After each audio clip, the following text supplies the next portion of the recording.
So I guess in a roundabout way, it's just I'm continuing to learn and grow and apply myself and what I'm learning, and also learning how to navigate conflict or where people have different experiences or different perspectives, and learning how to do that while keeping someone feeling psychologically safe and unconditionally loved. Because what I'm learning is most people don't get the love that they deserve. Most people only know performance love, which is, when you meet the standard, you're rewarded. When you don't meet the standard or the person's expectations, they retract their love and they're verbally abusive. And I just do my best to love people and walk with people, because I think life is lonely. Listen to the vibes. Welcome, everyone, to another episode of Listen to the Vibes. And I'm very privileged to have Miss Elizabeth Lewis here with me. And we started out with a great conversation before we even started recording. And I hope that it spills into this because I think it will be very helpful to y'all. But before we get everything going, I'm going to let her kind of tell a little bit about herself. So, Elizabeth, the stage is yours. Yes, I hate this question because it's like, what do you say about yourself? I'm a human, just kidding.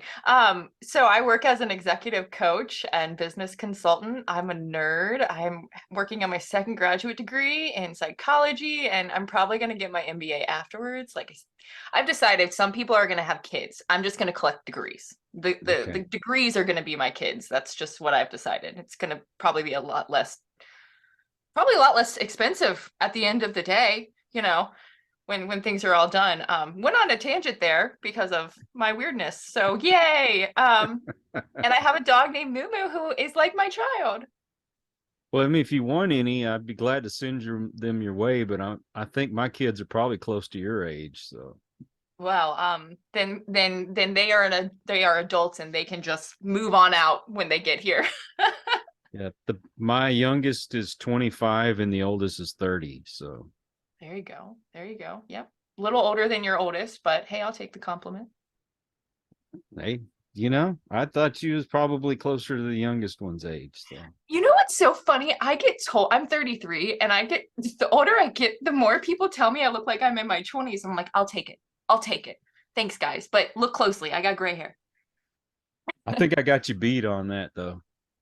Wow. For some, mid 50s. There you go. But hey, that's what happens. I'm not going to dye my hair, so when I'm in my 50s, I'll be there too.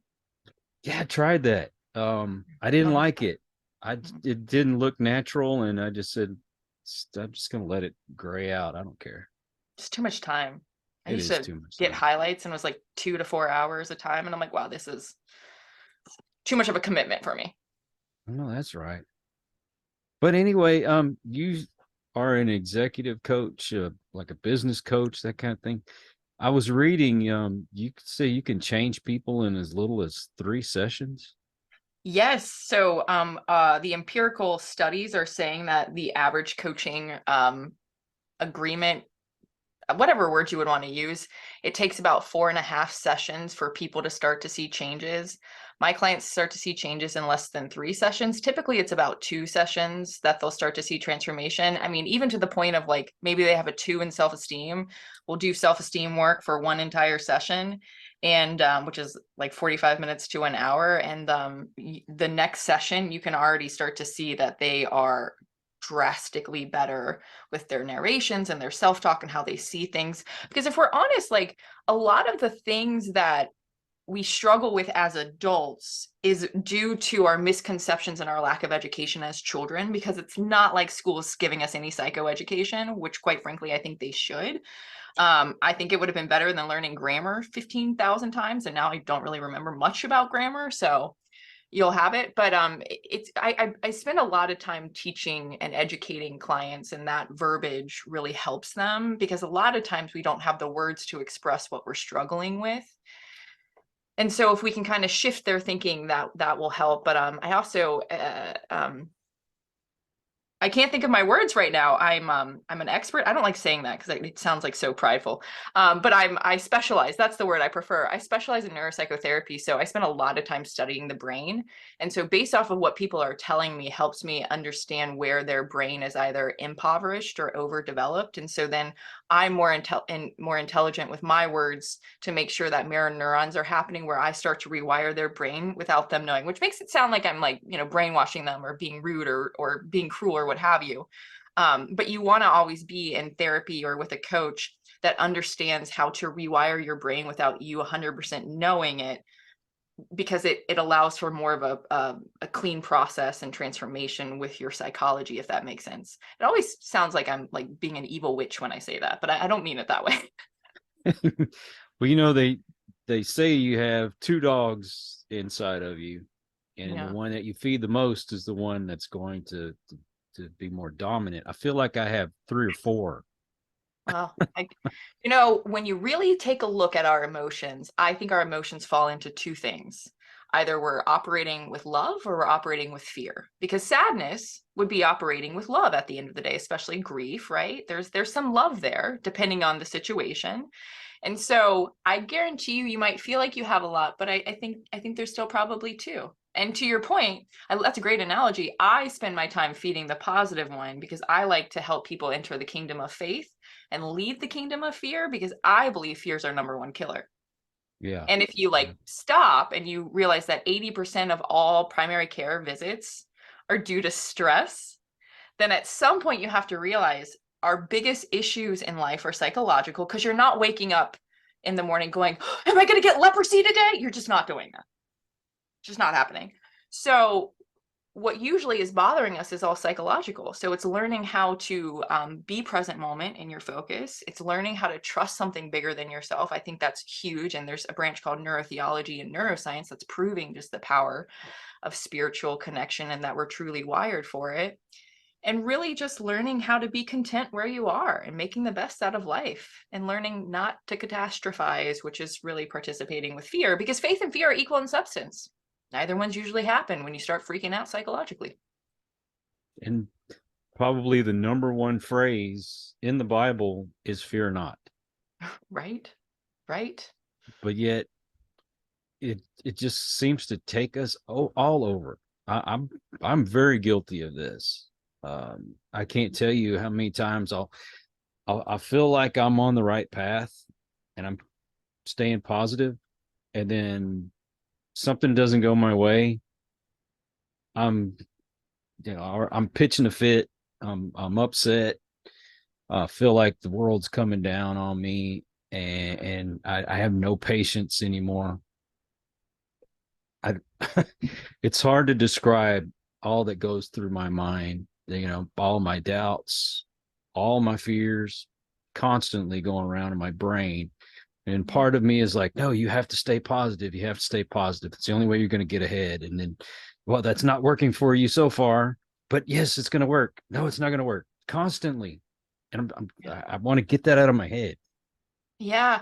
So I can relate to that because I've struggled with something like that. That's what I call a limbic loop, is when your brain is constantly like obsessing over a negative narration, right? And it's usually your limbic system is what codes everything. And so your limbic system's trying to protect you, but your limbic system can miscode things. And so this is where, if I can be so bold, I would encourage you to be mindful of where you're being selfish, because most of our quarrels and fights and unhappiness comes from our selfish desires not being met. Which, look, life never goes as planned. I get it, right? And then two is interrupting that pattern. Like, have you ever been in a conversation with someone and all of a sudden like a loud boom or some like big thing happened and you all like switched, and then you realized everything was fine, and then you were like, what was I just talking about? Because it like that boom interrupted your thinking so much. So that's what you have to do too. You have to create some sort of interruption in your brain to stop the limbic loop. And so I'll sometimes snap and I'm like, whoa, brain, stop. You're sending me false information. Everything is okay, because this new narration has to be more powerful than the dominant one so that it becomes your dominant one in time.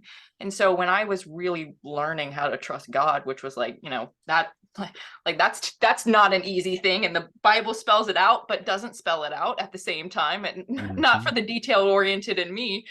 And I would be like, well, okay, stop, brain, you're sending me false information. We're doing things differently. We're trusting God. Everything's okay. And I don't know, for me, like some days when I hear like a Christian has died, I'm like, that lucky son of a bee. Right? Yeah. Like, geez, because I mean, this world, especially yeah, this world is going to hell in a handbasket. I mean, Yeah. and Corinthians 2:2 makes it really, or 2 Corinthians 4 or something. I don't know. I can't remember the verse anymore. It makes it really clear that Satan's the king of this world. So, you know what? Yeah, I made the statement to my wife the other day. I said, I just don't belong in this world. I You I don't. don't get it. You're a I'm Christian. yeah. And see, that's another thing. When you are a Christian, this world seems to be so anti-God, anti-Christian. It's like being a Christian is supposed to be a bad thing now. I remember that used to be something you looked for in someone's virtue to be a politician or someone in leaders. You wanted them to be a Christian. You wanted them Yeah. to be a godly figure. And now you say that and it's like, oh, they're one of those extremists. How is being a Christian an extremist? I don't get it. Well, you know, it's funny you say that because 1 Corinthians 4:13, I had to look it up. It says this, we appeal gently when evil things are said about us, yet we are treated like the world's garbage, like everybody's trash. This is Paul saying this back in whatever year he wrote this, right up to the present moment. And so, you know, we have to remember that Jesus came into this world with like all the power you could ever imagine, and yet he was treated like dirt. And so we have to remember, like, we are not in this world, like we're not of the world, we're just kind of, We're how did they say it, we're just in this world, and we just have we're to trust yeah. that God is going to prevail. And you know, at the end of the day, the devil already lost the war. He's just a really bad loser. He might win some battles here and there, but he's lost the war at the end of the day. And so I've started to train myself, because you know, there's trolls everywhere on the internet, and I get some really Yeah. mean emails sent to me sometimes. And my first thoughts now are like, yay, I'm getting persecuted. I'm doing something right by God's standards. Because if you hate, well, first off, if you're that obsessed about me that you're going to send me mean emails, like I'm so happy I can occupy that much of your mental bandwidth and real estate, because I am too busy of a person to sit there thinking about how much I hate a person and then send them emails. Like, first off, you look like the toxic person, not the other. It's just funny how things are done. But I've just found, you know, everything that God tells us is really kind of opposite of this world, but it's where you find the peace. Yeah. Yeah. Oh, I've been called some choice names, I can tell you. Uh yeah, when I get some kind of little message from someone that, is calling me names or saying whatever negative thing about me, I actually kind of feel elated at the Yeah. end of it. I'm like, I must be doing something right. But I mean, this country was supposed to be built on Christian values. And now we're seeing it kind of totally flipping around. And it's not anything new. I mean, the persecution of Christians has gone back for centuries and centuries. Yeah, since We're the we're beginning of the New just Testament. I mean, but we're experiencing it ourselves. So I guess we can kind of feel privileged that we're part of the fight. Yeah, I mean, that's all we can do. I mean, if everybody agreed, it wouldn't be any kind of fight to it. Exactly. Exactly. And you know, if I mean, I don't, well, 70% of Americans have gone through trauma. So I'll say it that way.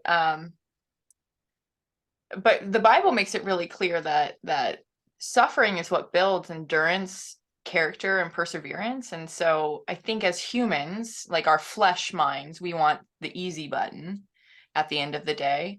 Yeah. And I think if you can learn to train yourself that suffering has already been defeated, because Jesus said it. He's like, I mean, ultimately, when we suffer, you have two options: to keep your eyes on the suffering and what you're going through, or to keep your eyes on Jesus. Most of us keep our eyes on the suffering. But you're going to, if you keep your eyes on Jesus, you can develop so much character and endurance and just like hope. That's amazing. But it's not like you can just switch your brain to that, right? One thing that has helped me is, because if you think about it, like, I think we have so much suffering in life, but our brain doesn't always categorize some of it as suffering, right? We just categorize certain things as suffering. And so if you can identify then, like, what is the meaning I'm making out of that suffering, out of that problem, then you can start to see what you've attached to that reality, because it's never really the event that you're upset about. It's the meaning you're giving that event, how you're narrating it, how you're processing it, how you're perceiving it. And if you can shift that, or at least figure out what's really bothering you in it, then you can mold it and shift it to be something that would be more positive, or it's where you can start to practice acceptance, right? And then you can shift away from it. Because I mean, I'm only 33, but I've learned I'm never going to outrun suffering, emotional pain, physical pain. They're all part of life. And so you have to then change your attitude. Yeah. And gratitude changes your attitude. Yeah. Yeah, And it does. it's Contentment. hard. Yeah. Being content is one of the hardest things a lot of people have nowadays. A lot of it is because, I mean, look, you might remember, but I definitely remember as a kid going like to a Sears catalog and finding something in there and sending off for it and having to wait 6 to 8 weeks for it to come in the mail, and you get it and you're all excited and everything. And now you get on the computer, push a button, and sometimes later that day or early the next day, it's at your doorstep. Everything's just handed to us. You know, watching television as a kid, you had to wait through all these commercials. Well, now you don't even have to watch commercials. You have to wait to the next week to see what was going to happen. And now you can just binge watch everything. Yeah. Everything's just given to us. And when you have to wait on something, it seems like the world's coming to an end. Yep. Yep. That's And part then of that contentment. but it's that kind of goes right back to what James said. I forget where he says it in the verse. I can look it up really quickly. But quarrels. If you've ever been in a fight or an argument or strife with anyone, it's coming from selfish desires from both individuals. So it's learning how to die to yourself. It's learning how to say, hey, God, I want your will more than I want my will, which takes a spiritual and an emotional maturity, because Jesus makes it really clear, lay down your life, pick up your cross if you're going to follow me. That means lay down all your desires, all the things you want, lay it down, pick up his cross and carry it. And if you do that, your heart will begin to change and you'll actually get to the desires of your heart. You're going to find a life that's way more satisfying than a life you could build by yourself. But it takes that spiritual maturity to say, oh my gosh, I'm being selfish. Like, I mean, it's, and humility, right? Because self-righteousness is not right standing with God. Righteousness is right standing with God, doing what God would want. And learning how to be quick to apologize, quick to forgive. It's learning how to develop a Christ-like mindset to become more like Christ. And it's like what Romans 12:2 says, you know, turn away from the world's way, follow God's way. And that takes self-awareness. It takes learning how to respond. It takes learning how to communicate. It takes self-awareness. There's a lot of skills that have to be developed. And unfortunately, maybe you would agree, maybe you wouldn't agree. I think, I don't remember when it was, but when America shifted from needing a one income household to a two income household, the children suffered.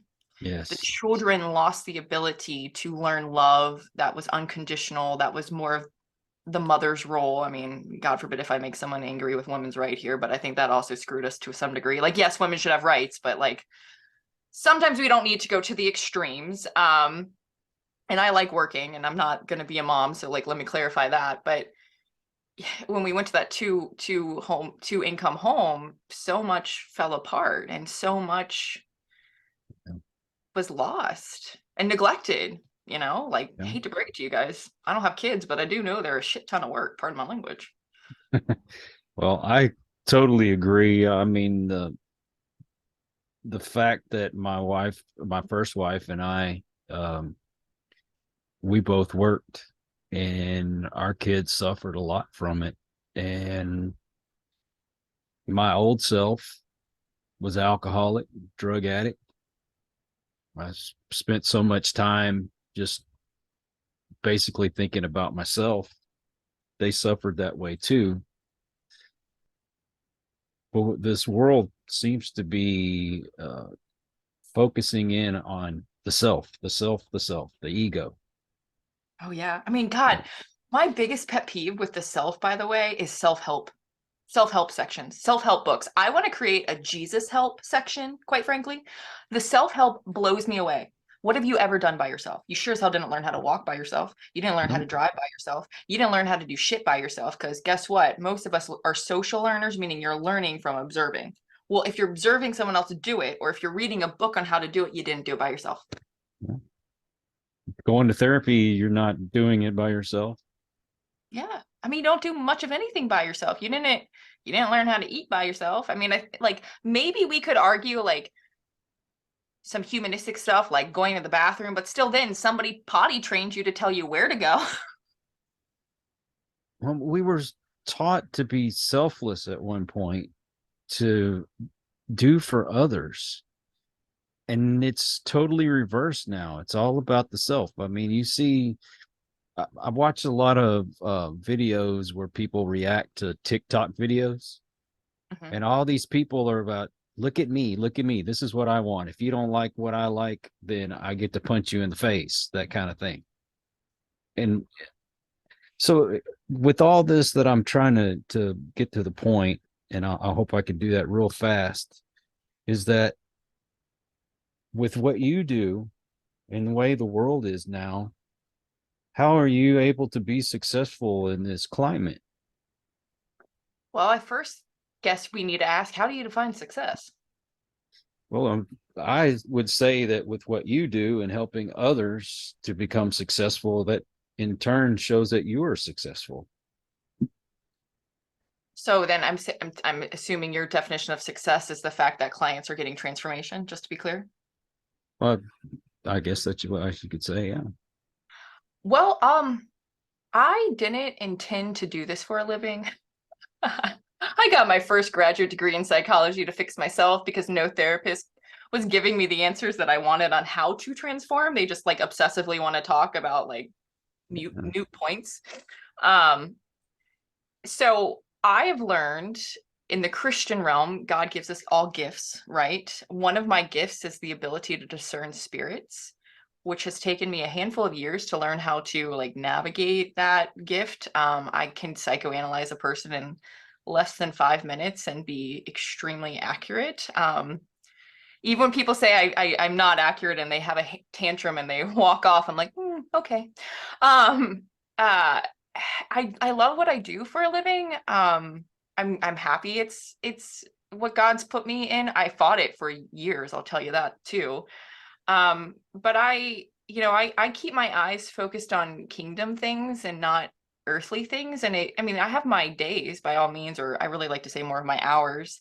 So much of what we want in life isn't really going to make you happy. I mean, I learned that my two takeaways from last year is I have no idea what I want in life because I'll get something and I'm like, yeah, I thought that was going to be a better, that was really fleeting. Didn't want that. I believe Jesus is really the only answer in life.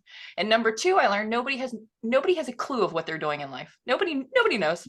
Everyone's guessing. Everyone's winging it. So that should help some perfectionistic listeners there. And then I practice and I learn and I study and I apply and I humble myself. I mean, I just keep moving forward and letting God lead me, and I make mistakes and I allow those mistakes to teach me lessons and teach me, like I recently discovered a few months ago that I struggle with greed. I don't now because I've dealt with it. But a few months ago, I realized that something I wanted to do, I was being motivated by greed. And I didn't, it took me going through this experience to realize that, because I've learned that greed is a very subtle little monster that hides deep, deep, deep in the shadows. And now I've learned more things about greed to help my other clients call it out. And I think greed is like a nasty word that we kind of take to mean something that is not necessarily true. Because I'm also surprised to learn how many people don't know the definition of greed, and they'll say they're not greedy, and I'm like, you just defined greed, but okay. So I guess in a roundabout way, it's just I'm continuing to learn and grow and apply myself and what I'm learning, and also learning how to navigate conflict or where people have different experiences or different perspectives, and learning how to do that while keeping someone feeling psychologically safe and unconditionally loved. Because what I'm learning is most people don't get the love that they deserve. Most people only know performance love, which is you know, when you meet the standard, you're rewarded. When you don't meet the standard or the person's expectations, they retract their love and they're verbally abusive. And I just do my best to love people and walk with people, because I think life is lonely, especially for leaders at the top, especially for people with deep self-awareness, because not everyone can keep up with that level of insight, if that makes sense. Yeah. Well, I've talked to a guy before who it's very similar to you, Christian. And then when he goes to certain companies, they're not all about that life. Yeah. And so he has to take biblical principles and apply them without using those terms, you know.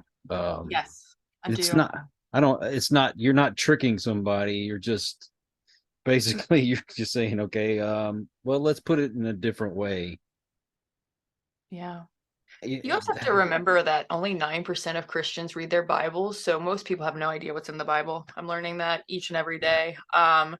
9% out of billions of people. That's pathetic. Just gonna just gonna say that. The other thing too that I find interesting is people forget that psychology comes from the dictionary and it comes from religion. And then we build observation cases, empirical studies, to then observe our findings, right? We test theories and hypotheses, right? People want to make science way more factual than it actually is. Like people who are like, I only trust facts. I'm like, you don't know anything about research then. Like that's what you just told me. Because for everything we can prove, we can also disprove it. You know, hell, color theory, like let's just talk about colors for a second. Like there's 15,000 different types of shades of blue. um and so it's just interesting at the end of the day. But what I've found to be interesting, especially as I get more popular on LinkedIn and speak a little bit more bolder about God, is people deeply want to know more about God. Like I'm seeing where people are really hungry about it. I mean, think about it. 20 years ago or so, we didn't have K-Love. We didn't have some Christian radios. We didn't have some of the things that we do have. And so I do think more and more people are wanting it, but I mean, I just trust the Lord to guide me, because look, I'm an entrepreneur, been one since I was 7 years old. I can't force anyone to sign up with me. Can't do it. I don't get people who trust their finances. One of my mentors lost $10 million overnight in 1986 with the housing crash or what have you. So at the end of the day, like anything you can physically see can be taken from you. I just chose to live in peace, and it's just not worth stressing. Yeah. Well, then you also take in account, and I'm sure a lot of companies are trying to jump on board with this whole woke culture. Oh God, Okay. I'm sure. You know, when all that stuff started, especially with the whole pronouns and all that stuff, I said, you know, I'm going to just be courteous and I'll go along with it just to be nice. But now it's not good enough just to be nice. It's shoved down your throat. And how do you deal with these companies that want to fall into that culture? I highly doubt those companies are wanting to work with me, if I can be honest. I've been fired for being a Christian before, so Yeah, I I'm can one of see those that. Of woke companies. Eh, so for me, you know, Jesus loved everybody. My mission and course. goal in life is to love people. What I do for a living has taught me you cannot judge people the way a lot of critical people like to judge people, because you don't know their heart. You never know somebody's heart. A lot of people don't even know their own heart at the end of the day, right? That takes self-awareness. And so I've learned how to develop the skills and learned how to develop verbal self-defense. And I've learned how to protect myself and navigate situations with being diplomatic and with love. I mean, if you want to disagree with me, that's great. Disagree with me. Like you can have your perspective, but you also have to get to a point in life where like two conflicting experiences can both be true. There's more than one way at the end of the day. So my goal in life is not to change people's thinking. My goal in life is to bring people to Christ, because we're all fishermen of men, and to help people think more profoundly, or help people be curious, help people just see things in a different light at the end of the day. Like there's tons of people I don't want to work with.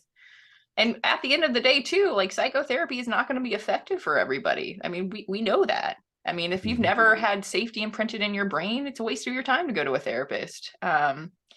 So I mean, nobody knows what they're doing. I don't think there's really a right way to do anything. I think the only right thing to do in life is to accept Jesus and be the best person you can be. You know, I think our purpose in life, like your big picture purpose on life, is to become the best person you can be, which is being like Jesus, is to be in relationship and serve the Lord. Number one, I should have led with that.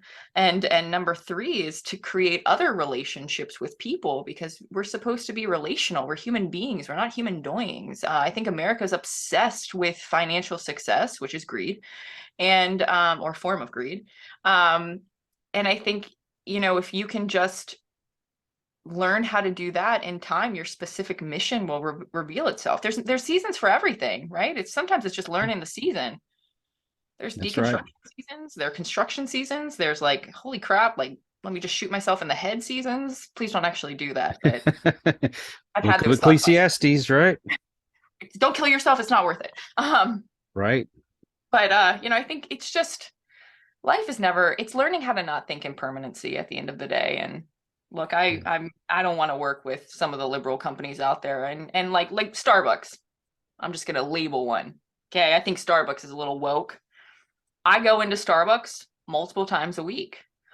I know some things about that company that breaks my little heart, but I think some of the most lost people are the lot, like in the stores. I think some of the most lost people are in the stores. And if I can go in there and just be encouragement and be a smile and just be something that they haven't known, right? Because that's what it's about, right? It's trying to get somebody to ask the question, you know, what are you doing differently? You have this peace and this happiness. You have something different about you. What are you doing? And then that opens up an invitation to bring somebody to get to know Christ, because I think America does not do a great job of teaching people the relationship aspect of Christ, but they do a great job of like stand up, sit down, turn around, touch your knees. That's just so much like religion for me and not the spiritual connection. So I think that you just gotta be a light in this world. Yeah. You never Well, know. here's the thing with me being a Christian and being conservative. I think a lot of people have this uh, assumption that automatically that I hate everybody, and that's not true. I have a lot of friends who are gay, Same. and And I have some transgender friends. I, I have a cousin who's transgender. Yeah. I have children who are gay, and even though I myself wouldn't be gay, I don't particularly agree with it. Doesn't change the fact that I love my kids and I love my friends. Yeah. I mean, we all sin. Very, yeah. We all fall short. How many sins have I committed in just one day? You know, In just this hour, how many sins have I committed, right? Like sometimes, like there's so many, I can't keep them all straight. And we're not supposed to be saying conscious, but we're supposed to just love. And like at exactly. the end of the day, like I think some of the things that I would agree that Christians hate on other people for, I had an eating disorder when I was a kid, and it should have killed me and it didn't. It was kind of a miracle. Um, and I just remembered like the mental torture I had from that eating disorder. And I just kind of see the same thing with some of the things that Christians get bad reps for, right? Like I don't like, I have a friend who's transitioning, and I don't think this person would ask this to be them, right? Like I don't think anybody wants to look in the mirror and be like, oh, this isn't me, right? I don't think anybody wants that pain at the end of the day. I don't think anybody wants the pain of maybe being in love with the opposite or with the same sex, right? I don't think, because there's burdens. I mean, we as a therapist, like I hear the pains of some of this stuff. I don't think people really want that. I think it's just sometimes how the cookie crumbles at the end of the day, Well, if that makes sense. there's so much we could tackle right now, but unfortunately we have run out of time. But I would like to invite you back because I feel like there is so much more we could talk about. Yeah, I'd love that, Kyle. That would be great. It's been a fun conversation, and thank you for having me. Oh, of course, of course. I also want to thank all of you out there. If you are new to the channel, please hit that subscribe button, come back. And for all my regulars, thank you all for being there for me because you make it possible for me to do this. So until the next one, everyone, please take care. Be kind to one another. God bless and peace. We hope you enjoyed this episode of Listen to the Vibes. You can catch us on Buzzsprout or wherever you listen to your favourite podcasts, and on YouTube. Follow us on Facebook at The Vibes Broadcast Network